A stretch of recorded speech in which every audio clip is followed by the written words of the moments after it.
بسم الله الرحمن الرحيم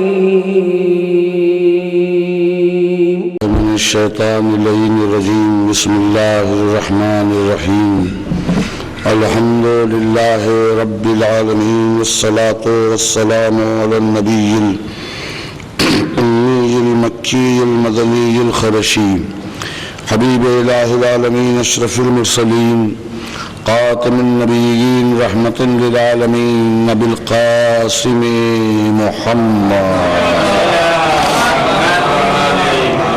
وعلى وارث علم النبيين حاكم يوم الدين رئيس العارفين سيد الوصيين قائد الغر المحجلين قاتل الكفار والمشركين قاتل الناكسين والقاسطين مصداق كل شيء أحصيناه في إمام مبين الشجاع الغضنفر خاصم طوبى وصخر ميزان الأعمال مخلب الأهوال وجه الله الذي من آمنا به يمنا نفس الله الخائمة أذن الله الواعية عين الله الناظرة حجة الله البالغة الإمام نجم الصاخب إمام المشارق والمغارب مظهر العجائب ومظهر الغرائب الذي حبه فرض على الحاضر والغائب أسد الله الغالب غالب على كل غالب مولانا ومولى الكونين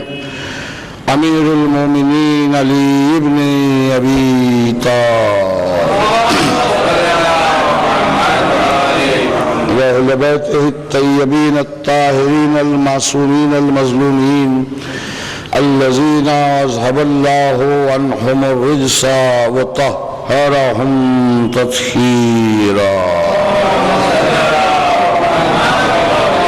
لعنة الله على أعدائهم أجمعين من يومنا هذا إلى يوم الدين أما بعد فقد قال الله تبارك وتعالى في كتابه المقدس المبارك بسم الله الرحمن الرحيم قل الحمد لله وسلام على عباده الذين اصطفى الله عما يشركون صلوات الشافعية.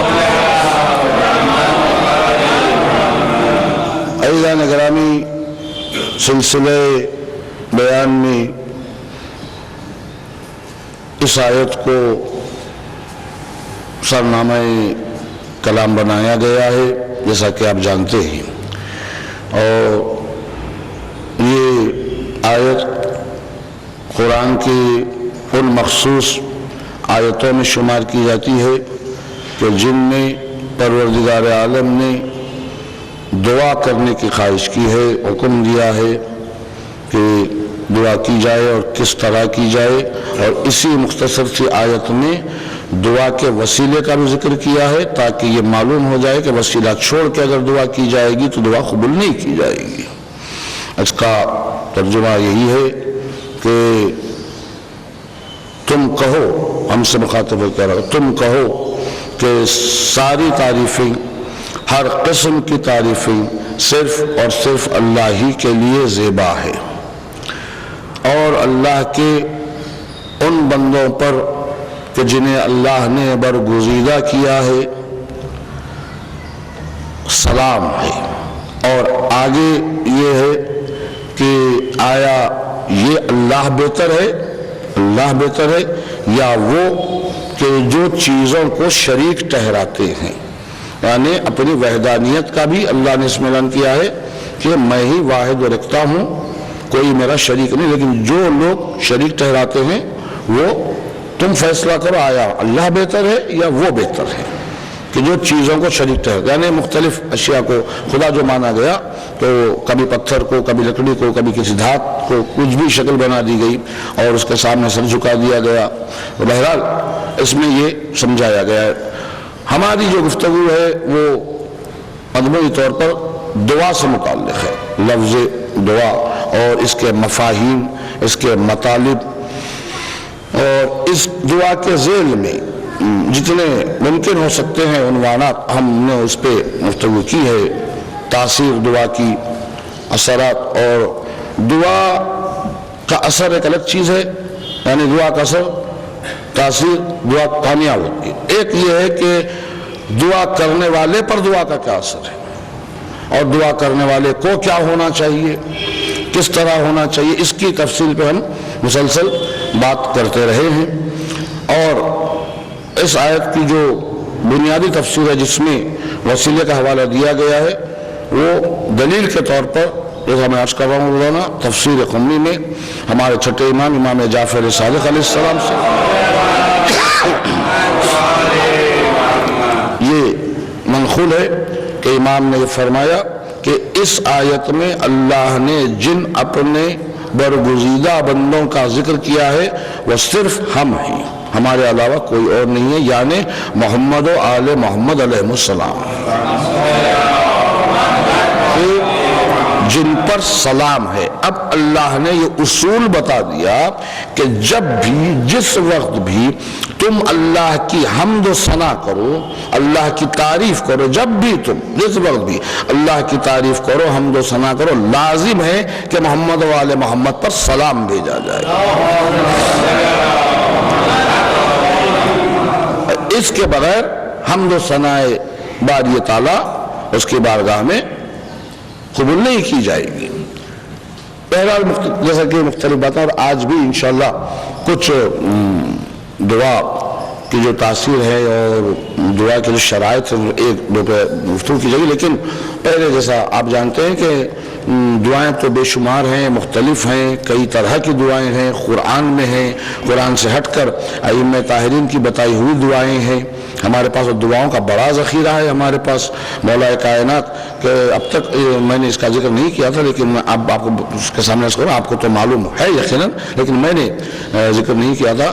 ایک تو مجموعہ دعاؤں کا دعائے صحیفہ کاملہ کا مجموعہ ہے جسے صحیفہ سجادیہ بھی کہا جاتا ہے، لیکن ایک صحیفہ علویہ بھی ہے جو بالکل اسی طرح کی کتاب ہے جیسے چوتھے امام کی صحیفہ کاملہ ہے، بڑی ہی مدرج اور کامیاب دعائیں اس میں موجود ہیں، اور بھی دوسرے دعائیات ہیں ہمارے پاس موجود، لیکن ہم جو گفتگو کر رہے ہیں وہ ایک تو یہ کہ دعا خود کیا ہے، دوسرے روزانہ ہم 7 دن کی جو دعائیں، یومیہ دعائیں اور یومیہ زیارتیں، کہ کون سا دن کس معصومین سے منسوب ہے اور ان کے سے منسوب دعا کیا ہے، دعا میں کیا چیز موجود ہے، وہ میں آپ کو پڑھ کے سنا رہا ہوں مسلسل، اور زیارت بھی کہ کون سا دن کس۔ آج جیسا کہ آپ جانتے ہیں ہمارے سلسلے میں کل ہم نے چہارشنبہ یعنی منگل کی دعا پہ گفتگو کی تھی، اور آپ کے سامنے آج بھی میں چہارشنبے کی دعا جو ہمارے 4 معصومین سے منسوب ہے، اور وہ دعا کیا ہے، دعا میں کیا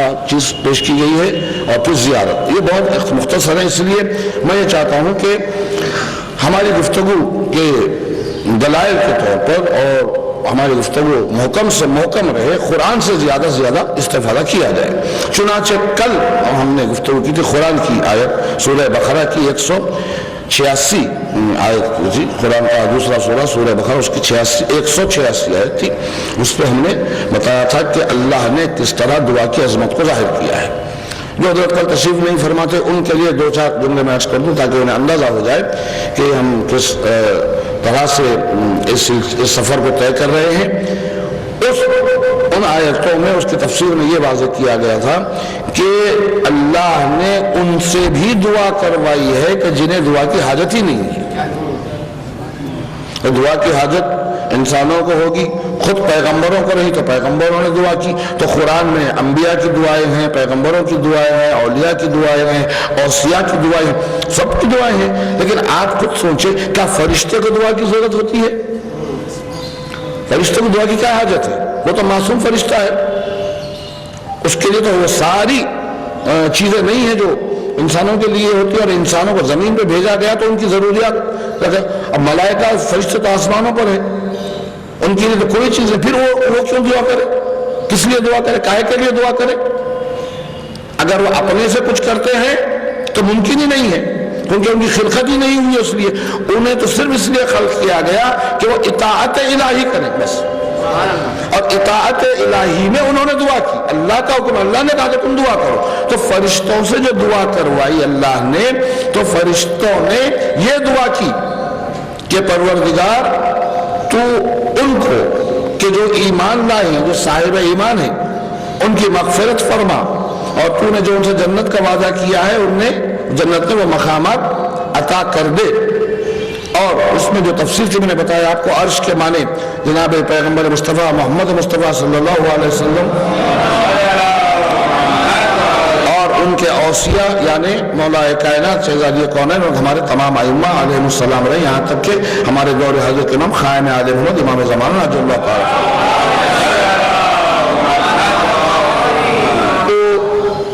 یہ ان کا وسیلہ بھی اس آیت میں اس کی تفسیر میں نے عرض کیا کل آپ کی خدمت میں. میرے کہنے کا مطلب یہ ہے کہ دعا, اللہ کو دعا اتنی پسند ہے, دعا کرنا اللہ سے مانگنا اتنا پسند ہے اسے کہ اس نے ان سے بھی دعا کروائی کہ جنہیں دعا کی حاجت نہیں تھی, مگر دعا کروائی تو یہ ہمارا شرف ہے, ہماری عزت ہے کہ اس آیت میں ہمیں بھی شامل رکھا. للذینہ کا لفظ اس میں جو ہے للذینہ آمنوا سے مراد امام تصویر میں فرماتے ہیں کہ وہ ہمارے شیعہ, صرف ان کے لیے یہ کہا گیا اور کسی کے لیے نہیں ہے. تو فرشتوں نے دعا بھی کی تو علی کے چاہنے والوں کے لیے کی, ولایت پہ قائم رہنے والوں کے لیے کی. تو یہ سلسلہ آج بھی میں چاہتا ہوں کہ قرآن مجید کی کچھ ایسی آیتوں سے استفادہ کیا جائے کہ جن میں دعا کے ایک الگ انداز کو بتایا گیا ہے. کہ اب آپ دیکھیے, میں آپ کو بتاؤں گا, جانب متوجہ کروں گا تو آپ کو بھی اس بات کا اندازہ ہوگا کہ دعا کیسے کیسے کی جاتی ہے اور کیسے کیسے کرنا ہے, کن حالاتوں میں بھی کرنا ہے ان کی, اور اس طرح سے اس میں دعا کی اہمیت کو بتایا گیا ہے. یہ آیتیں جو ہے قرآن کی سورہ آل عمران کی آیتیں ہیں, 191, 192, 193 اور 194, یہ 4 آیتیں ہیں جن کا تسلسل ہے سورہ آل عمران کی, جو قرآن کا تیسرا سورہ ہے, بڑا معرکۃ الاعراء سورہ جسے کہا جائے وہ سورہ ہے. آپ جانتے ہیں اس سورہ کے تمام خصوصیات کو, مجھے اس سورہ کے بارے میں تفصیل کرنا نہیں ہے, لیکن یہ معلومات ضرور ہے کہ تھوڑی سی توجہ آپ حضرات کی. پہلے تو میں آیتیں جو آیتوں کا ترجمہ ہے سیدھا پڑھوں تاکہ اندازہ ہو, اور اس میں جہاں آپ کو متوجہ کرنا ہے میں متوجہ کرتا رہوں گا. اس میں یہ کہا جا رہا ہے کہ طریقے دعا کے انداز الگ الگ بتائے گئے ہیں. جو کھڑے کھڑے اور بیٹھے بیٹھے اور کروٹوں کے بل لیٹے لیٹے اللہ کو یاد کرتے ہیں اور آسمان اور زمین کی پیدائش میں غور کرتے ہیں. ہمیں حکم دیا گیا نا قرآن میں, لیکن غور کرو, فکر کرو, غور کرتے رہتے ہیں اور یہ کہتے ہیں اے ہمارے پروردگار, تو نے ان کو فضول پیدا نہیں کیا, تیری ذات پاک ہے, پس تو آتش دوزخ سے ہم کو بچا لے, پس تو آتش دوزخ سے ہم کو بچا لے. اے ہمارے پروردگار, تو جس کو جہنم میں داخل کرے اس کو تو رسوائی ہونا ہے, اس کو تو رسوا کرے گا, اور ظالموں کا حمایتی کوئی بھی نہیں ہوگا. اس سال کی دعا میں چل رہی ہے, دعا ہو رہی ہے ہماری طرف سے. اے ہمارے پروردگار, ہم نے, یہ جہاں سے توجہ چاہوں گا, اے ہمارے پروردگار, ہم نے ایک پکارنے والے کی آواز سنی جو ایمان کے لیے پکارتا تھا کہ تم اپنے پروردگار پر ایمان لاؤ, اور ہم ایمان لائے. یہ انہی کو حق دعا کرنے کا جنہوں نے اس پکارنے والے کی آواز پر لبیک کہا تھا. اے ہمارے پروردگار, تو ہمارے گناہوں کو بخش دے اور ہماری برائیوں کو ہم سے دور کر اور ہم کو نیکیوں کے ساتھ محسوب فرما. اے ہمارے پروردگار, جو کچھ تو نے اپنے رسولوں کی زبانی ہم سے وعدہ کیا ہے وہ ہمیں عطا فرما, اور قیامت کے دن ہم کو رسوا نہ کر, بے شک تو وعدے کے خلاف نہیں کرتا. ایک آیت میں ایک لفظ کا تکرار کے ساتھ استعمال ہوا ہے ربنا. میں اس کی خصوصیت آپ کو آگے بتاؤں گا کہ اس کی کیا کیفیت ہے. لیکن یہ بات آپ سمجھنے کی کوشش کریں کہ اس میں جو عبادت کا طریقہ بتلایا گیا ہے، یعنی آپ وہ لوگ ان کے متعلق ہے جو کھڑے کھڑے بیٹھے بیٹھے. اب آپ اس کی تفسیر ملاحظہ فرمائیں. ایک سوال ارشاد فرمائیں حضرات.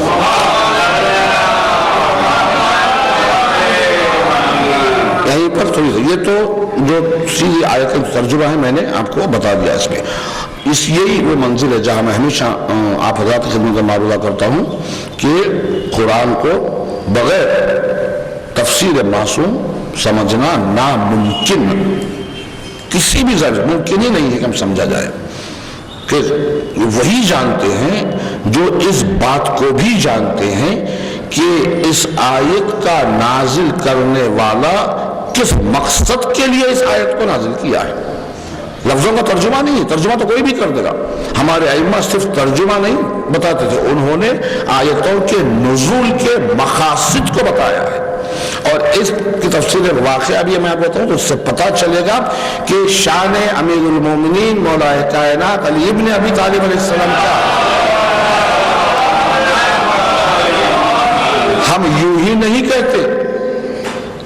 کہتے کہ قرآن علی کی فضیلتوں کا قصیدہ ہے، اس کا مجموعہ ہے.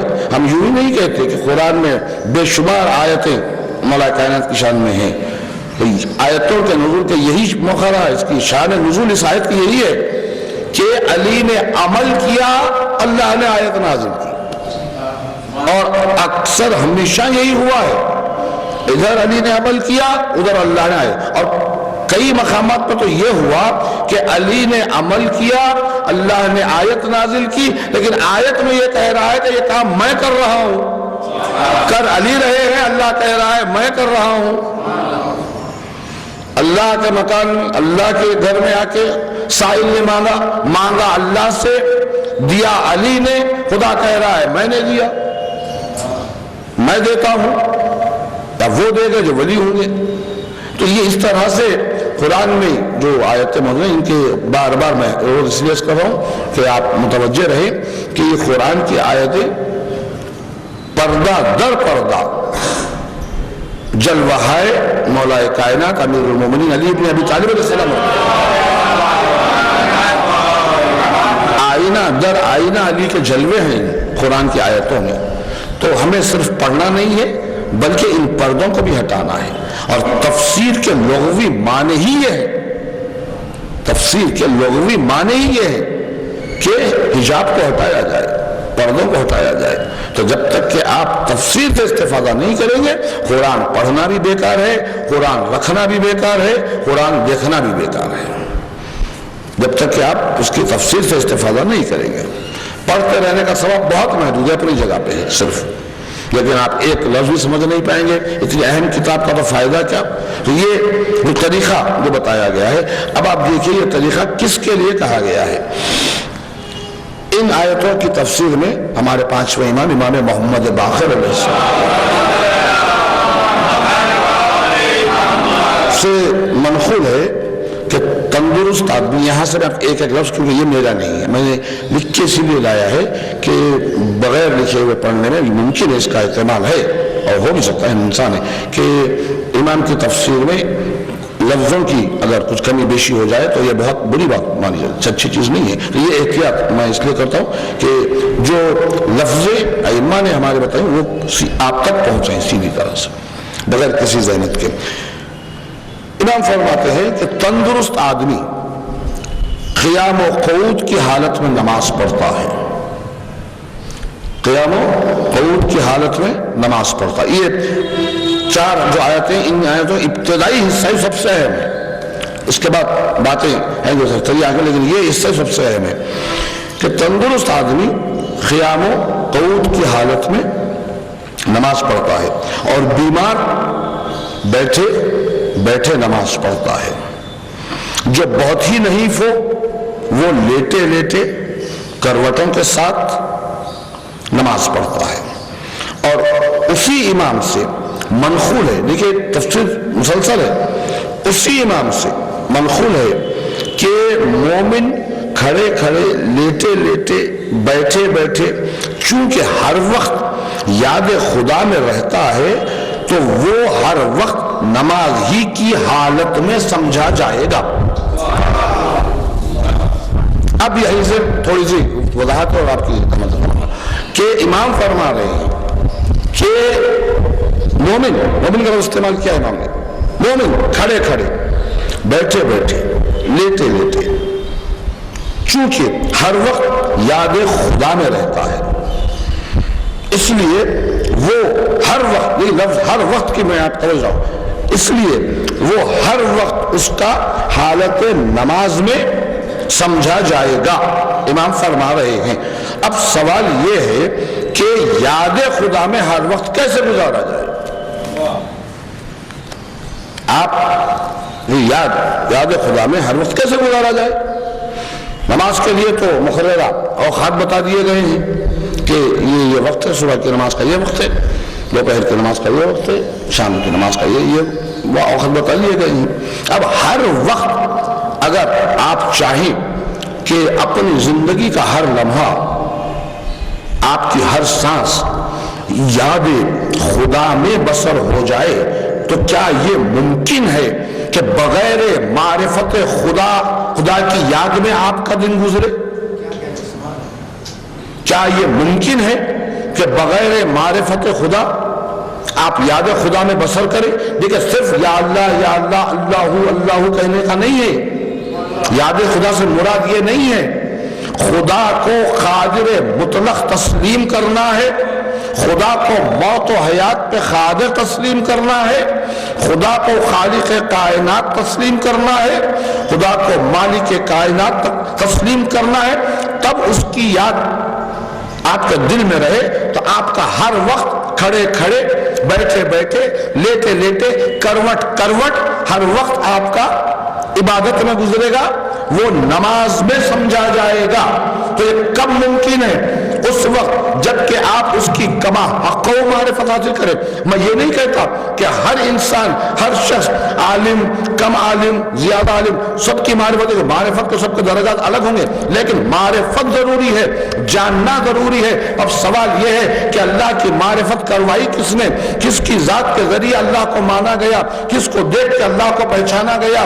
کس کی صفات کے مظاہرے نے اللہ کو اللہ منوایا؟ تو پوری کائنات میں اگر کوئی ہے ایسا تو اسے سامنے لائیے، ورنہ پھر یہ مانیے کہ جس نے اپنی زبان سے کہا ہے کہ میں کائنات کو رزق تقسیم کرنے والا ہوں، میں رحم مادر میں نقش بنانے والا ہوں، میں ہی موت دینے والا ہوں، میں ہی حیات کا مالک ہوں، تو کائنات میں سوائے امیر المومنین علی ابن ابی طالب علیہ السلام میں کوئی نظر نہیں۔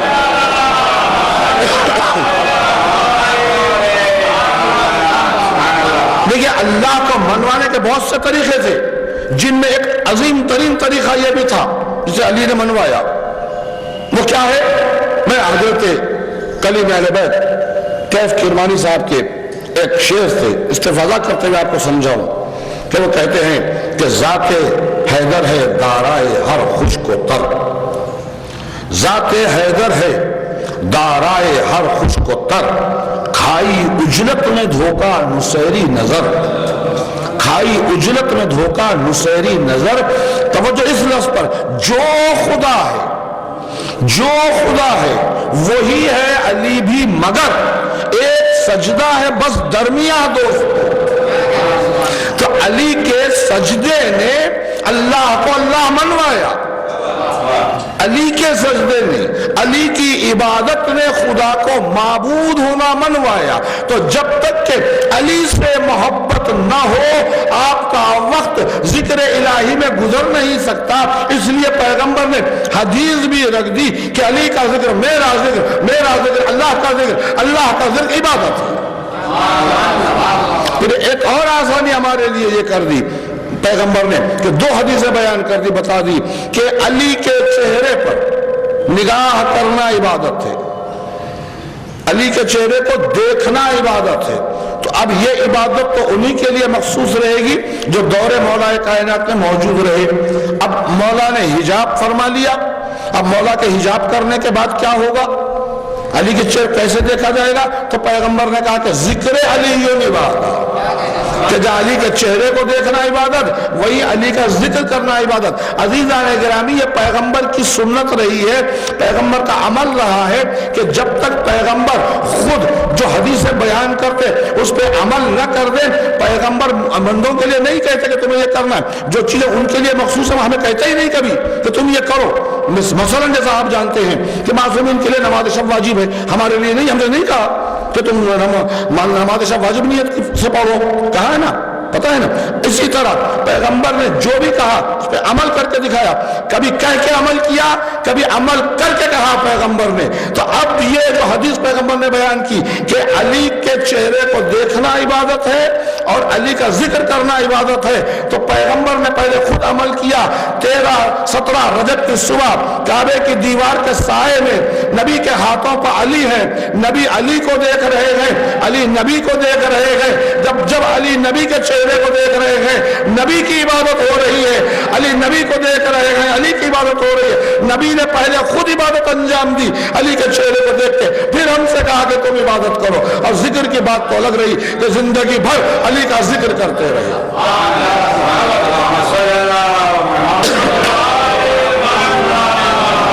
دعوت ذوالعشیرہ سے لے کر میدان غدیر تک ذکر تو پیغمبر کرتے ہی رہے، یوں ذکر بھی کرتے رہے، عبادت بھی ہوتی رہی، ہمیں حکم دیا۔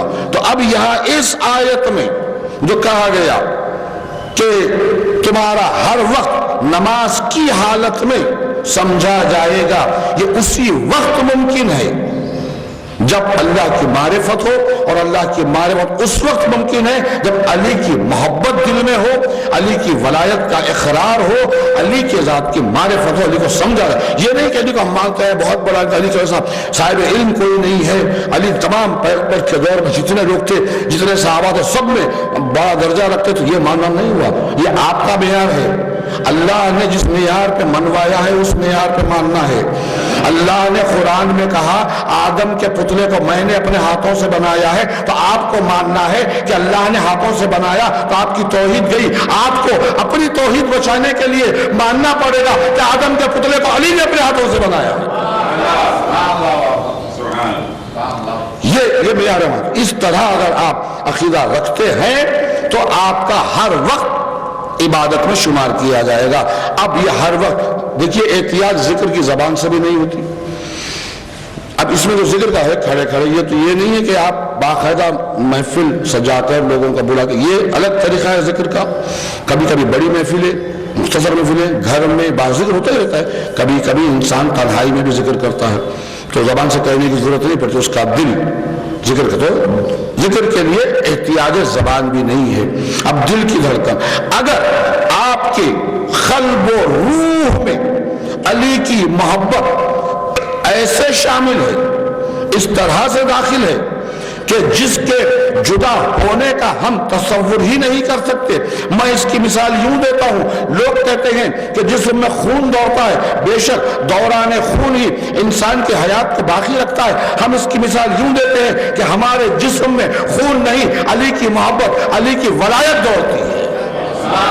تو جب یہ عالم ہوگا آپ کا، تو اس وقت یہ کیفیت ہوگی کہ آپ کا سونا بھی عبادت ہوگا، کیونکہ دل میں راسخ علی کی محبت، دل کی دھڑکن سے آواز علی آ رہی ہے، دل کی دھڑکن سے آواز حسین آ رہی ہے، تو ہی یہ منزل آئے گی۔ ایک بات میں اور کر دوں عزیزان گرامی، یہ ہم پر الزام لگانے والے، یہ قرآن کو پتہ نہیں، میں کیسے کو ممبر سے دعوت نہیں کر سکتا، معاذ اللہ، کوئی بات نہیں ہے، الزام میں کیوں الزام لگاؤں، وہ لگاتے تو لگایا کریں، کہ میں کہتا ہوں کہ پڑھنا چاہیے، غور کرنا چاہیے قرآن پر کہ کہاں کیا چیزیں بیان کی گئی۔ یہ ہم پر علی علی حسین حسین کرتے ہیں، یہ لوگ نماز نہیں پڑھتے، یہ لوگ اللہ کی عبادتوں کا خیال نہیں کرتے، تو عزیزان گرامی ان کو یہ پتہ نہیں ہے کہ وہ جو دیکھیے ہم پر یہ الزام، یہ علی علی کرتے ہیں، ہمیشہ علی علی کرتے ہیں، نعرے بلند کرتے رہتے ہیں، حسین کا حسین حسین کرتے رہتے ہیں۔ یہ مجلس ماتم کرنے والوں کو نماز سے تعلق نہیں ہے، یہ لوگ نمازیں نہیں پڑھتے ہیں، اللہ کی اطاعت سے غافل رہتے ہیں، اور ہمیشہ بس انہی کا نام لیتے رہتے ہیں۔ یہ تو غلو کرتے ہیں، غلو کی بحث الگ ہے، مجھے اس بحث میں جانا نہیں ہے۔ یہ تو یہ کہتے ہیں، اس طرح کی جو باتیں کرتے ہیں، یہ باتیں پہلے ایک زمانے میں غیر کیا کرتے تھے، کہ ہم پر اب یہ ہو گیا ہے کہ ہمارے درمیان میں رہ کر، جسے میں کہوں گا سو کال شیعہ، اپنے آپ کو جو شیعہ ظاہر کرتے ہیں، جو محض صرف زبان کی حد تک ہے، اب وہ لوگ اعتراض کر رہے ہیں. اس لیے اعتراض کر رہے ہیں کہ انہیں یہی بتلایا گیا ہے کہ تمہارا کام ہی یہی ہے. انہیں یہی بتلایا گیا ہے کہ تمہارا کام ہی یہی ہے.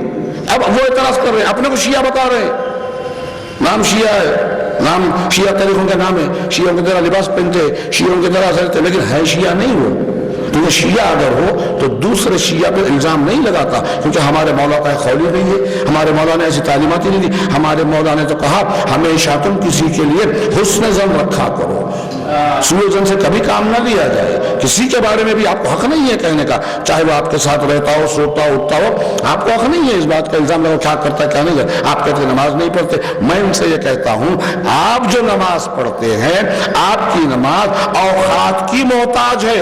صبح ہوئی تو فجر پڑھیں گے، دوپہر ہوئی تو ظہر عصر پڑھیں گے، مغرب کا ڈھلتے ہوا وقت ہوگا تو مغربین پڑھیں گے. آپ کی تو اتنی ہی نمازیں ہیں، ہماری تو زندگی کا ہر لمحہ نماز ہے. ہمارا امام کہہ رہا ہے ہم سے،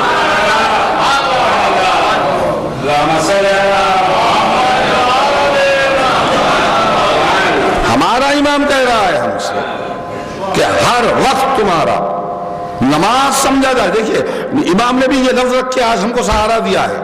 کب امام کس لیے کیا لفظ رکھ دے اس کوئی سوچ نہیں سکتا. امام کہہ سکتے تھے تمہارا ہر وقت عبادت میں سمجھا جائے گا، عبادت بھی تو وہی ہے. لیکن کہا امام نے کیا، یعنی امام نے یہ بتلایا کہ تم جو 5 وقت اللہ کی نماز پڑھتے ہو، اگر اس نماز کو نماز بنانا چاہتے ہو تو یہ نماز عشق علی پڑھنی پڑے گی تمہیں. جب تک کہ یہ نماز نہیں پڑھو گے وہ نماز نہیں ہوگی. جب یہ نماز ہوگی تو پھر وہ بھی نماز شمار ہوگی، یہ بھی نماز میں شمار ہوگا. وہ اللہ کی نماز کہلائے گی، یہ عشق علی کی نماز کہلائے گی. اسی لیے والد محترم آفتاب ذکر نے کہا کہ نماز عشق علی میں اختر، زبان سے کچھ اور کیا نکلتا، عزائے خامہ بھی یا علی ہے، میرا وظیفہ بھی یا علی ہے. تو یہ سعادت ہمیں دی گئی ہے، یہ عزتیں ہمیں ملی ہیں.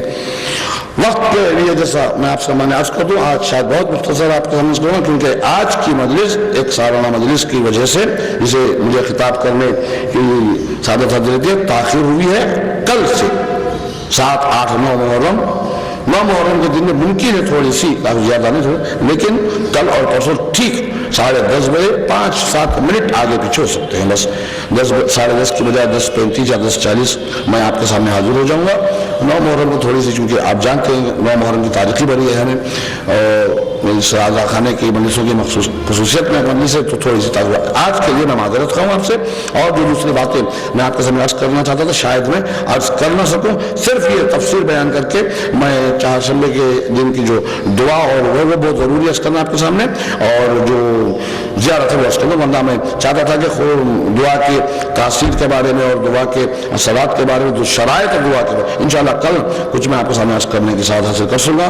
آپ سے معروض ہے کہ آپ تشریف لائیں اور میری ہمت افزائی فرمائیں. صلوات ارشاد فرمائیں. حضرت دعوت دیں.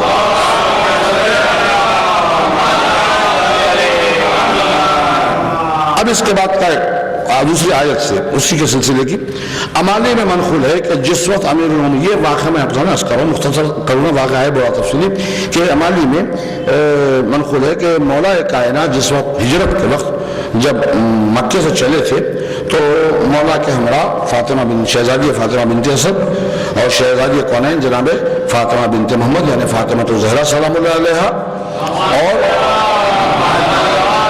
اور جناب فاطمہ بنت زبیر، یہ تینوں بھی بیویاں آپ کے ہمراہ تھیں. آپ انہیں لے کر چلے تھے تو علی کو یہ پتہ چل گیا، معلوم ہو گیا کہ کچھ قریش کے سوار کچھ لوگ تعاقب کر رہے ہیں ان کو روکنے کے لیے.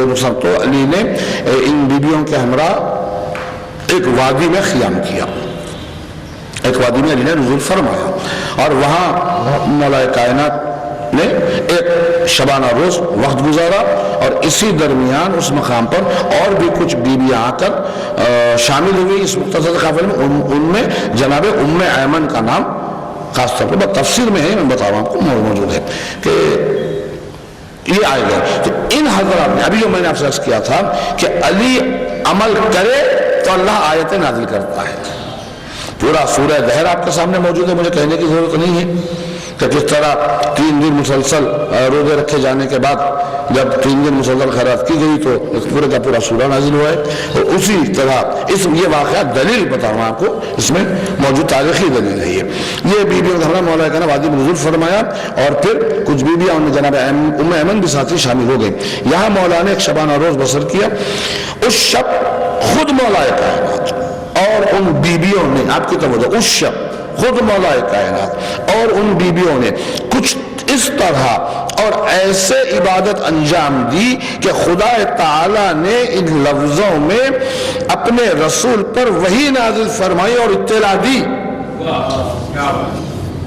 جب انہوں نے یہ عمل کیا شب و روز, یعنی اب کیسے کیا ہوگا آپ کو, کھڑے کھڑے, بیٹھے بیٹھے, لیٹے, ہر طرح سے اس طرح کچھ اس طرح عبادت کی انہوں نے, ان ہستیوں نے, کہ اللہ نے ان لفظوں میں یعنی ان آیتوں کی, سورہ آل عمران اور تیسرا سورہ 191, 192, 193, 194, یہ 4 آیتوں میں یہ ساری تفصیل موجود ہے کہ کچھ اس طرح عبادت انجام دی کہ اللہ کو یہ کہنا پڑا. یہ آیتیں نازل ہے, اس کی تفصیل امام نے یہاں فرمائی ہے. اور اس کے بعد یہ ہوا کہ وہی صبح حضرت مولا کائنات اور ان بیویوں نے نماز صبح ادا کی اور کچھ کیا اور ہر منزل پر ایسے ہی عبادت کرتے رہے, اسی طرح عبادت کرتے رہے یہاں تک کہ مدینہ پہنچ گئے.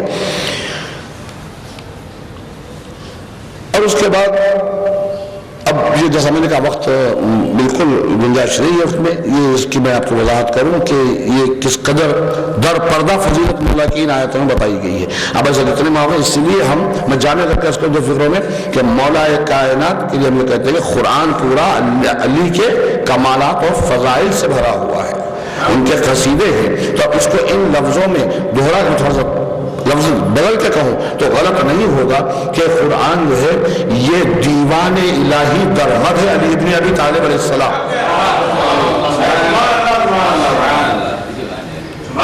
دیوان الہی درمد ہے امیر المومنین علی ابن ابی طالب علیہ السلام. اب مانے نہ مانے تمہیں اختیار ہے. اب اس کے بعد کی آیت کی تفسیر میں مومن کو ثواب پہنچانے میں دعا ہے, پوری دعا ہی پہ مومن کو ثواب پہنچانے میں اور دعا مانگنے والے کی دعا قبول کرنے میں تیری طرف سے خلاف وعدگی نہیں ہوتی ہے. اور اوپر کی 5 آیتوں میں تفسیر میں اوپر کی 5 آیتوں میں جو میں نے کہا تھا ربنا, کہ اب ہم اشارہ کر دوں آپ کو, یہ لفظ استعمال کی گئی ہے ربنا 5 مرتبہ ان آیتوں میں ہے ربنا. تو یہ جو بار بار آیا ہے یہ زیادہ گریہ و زاری پر دلالت کرتا ہے.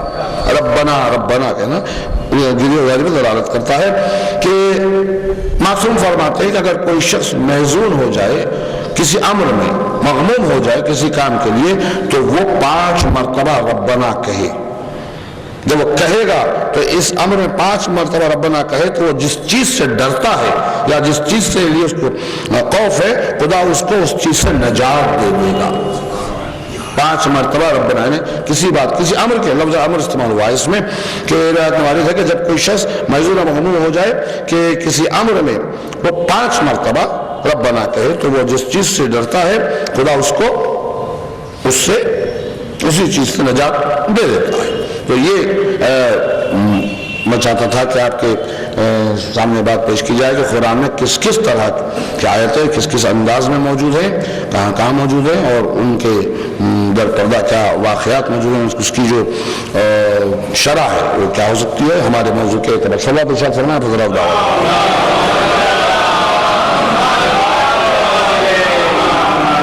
یہ بھی 2-4 منٹ میں انشاءاللہ ختم, پھر آپ کے سامنے مسابقہ کرنے. یومیہ دعاؤں کا سلسلے میں آج چہارشنبے کی دعا کی باری ہے کہ ہم اس پہ گفتگو کریں. گفتگو تو ہو ہی نہیں سکتی, بالکل موقع نہیں ہے, لیکن میں سیدھا پڑھ کے سنا دوں. چہارشنبے کا دن منسوب ہے ہمارے 4 معصومین سے, یعنی 7ویں امام موسی کاظم علیہ السلام سے,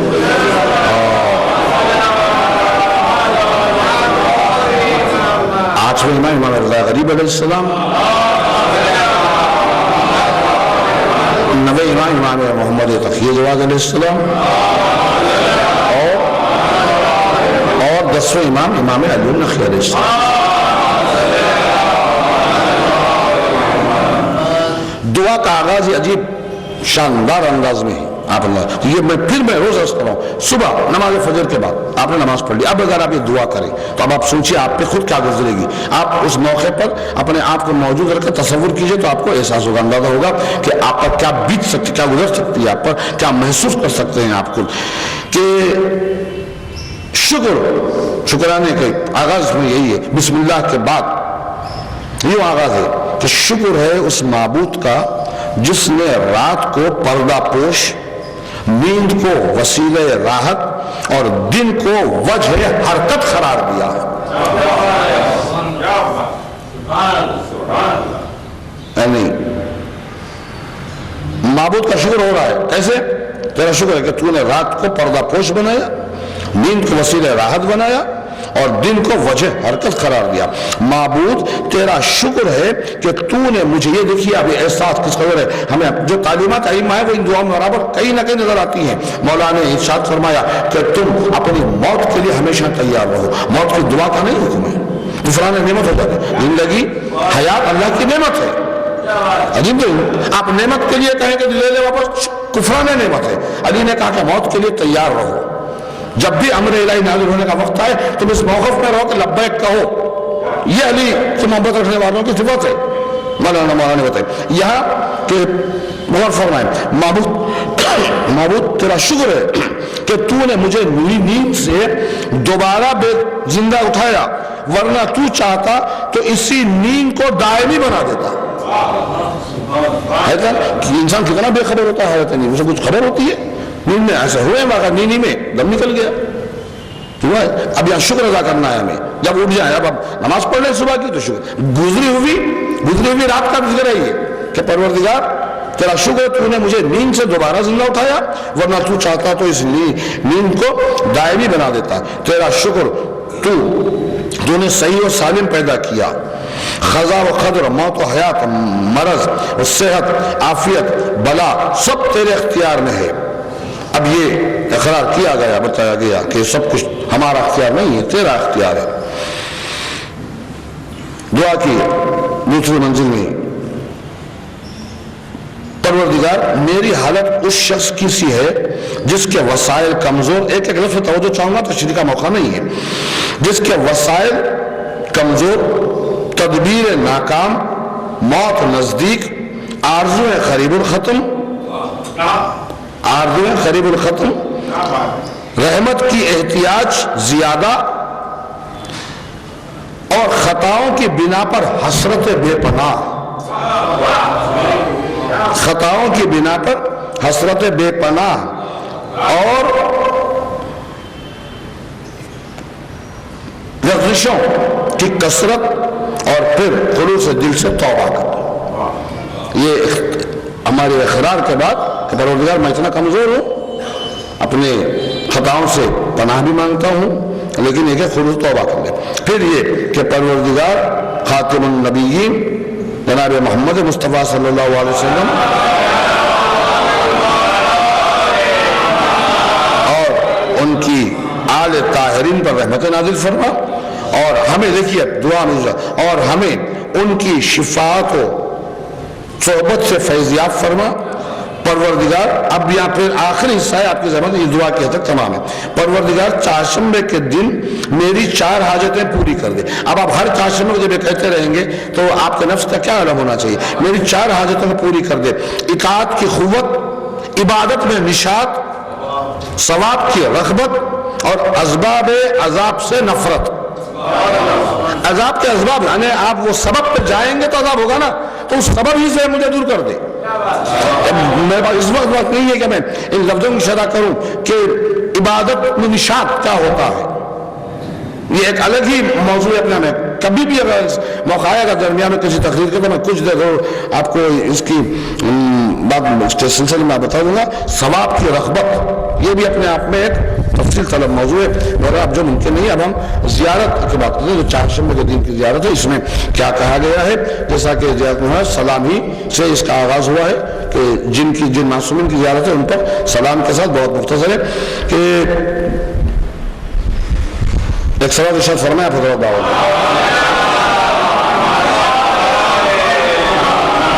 ایک بڑی خاص بات اس میں ایک سلام میں ایک ہی جگہ میں صرف آپ کو دوں گا اشارے کی، وہ بھی تفصیل نہیں، بہت نازک بات بتائی گئی ہے اس میں.